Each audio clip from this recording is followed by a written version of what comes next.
Do you sometimes feel overwhelmed with the amount of work that you've got to do to start your business properly? Hi, I'm James. I'm a business coach for massage therapists, and it's actually quite common to hear at the start of people's journeys into business that they feel overwhelmed with the amount of things that they've got to do. And literally, it can just be because there's a heap of things to do that you haven't done before. And at the start of a business, you're setting all sorts of things up. You've got to create your environment, get the room ready, set up your marketing, do all sorts of other bits and pieces. And it does take time and effort at the start, way more than it does down the track when it's already up and running. And what I want you to think about is that it's a little bit like money. The way you spend your time at the start of running a business is the same way that we spend money. We often invest money at the start of a business, buying equipment, setting up our marketing, getting a loan even, some people, to make sure that they can have the best start possible for their business. And it means that right at the start, they actually are spending more money than they're making. They've got a little dip in their cash flow before they start making money down the track. But you do that because you know that the money is going to come in later. It's actually the same with time. At the start, you are investing your time into the business. You're using this time in the best way that you can, and it is going to take you more time than you ideally want to spend on it in the future.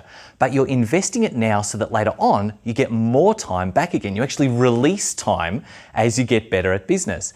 And it's kind of the analogy that I have is that it's like someone is giving you $1 a day, right? Say someone says to you, I'm going to give you $1 a day for the rest of your life.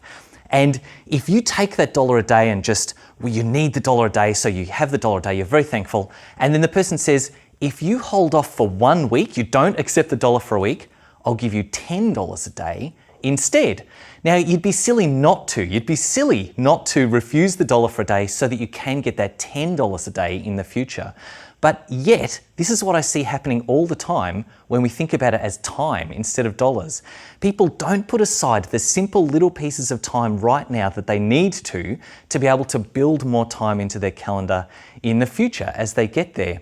What it does mean is that you might need to borrow time at the start, just like money, to be able to get that return in the future. What does borrowing time look like? It means even if you're busy, even if you've got a packed schedule of business, of life, maybe you've got another job while you're starting up, you must be able to pull enough time out of those things while you're in startup mode to be as effective as you can. And it might look like cutting back some hours at your other job. It might look like giving up date night and doing some work instead for a couple of weeks. It might look like giving up a couple of clients. If you've got a client list that's already full, I'm giving up an afternoon of clients every week to be able to invest that time into actually growing the business. And once it's up and running, once you've got those things in place, you've systemized, you've got those things there that you need to, in the future, that time will be able to come back and you'll reap the rewards, have more time than you've got right now, and be sitting on a business that's working really, really well.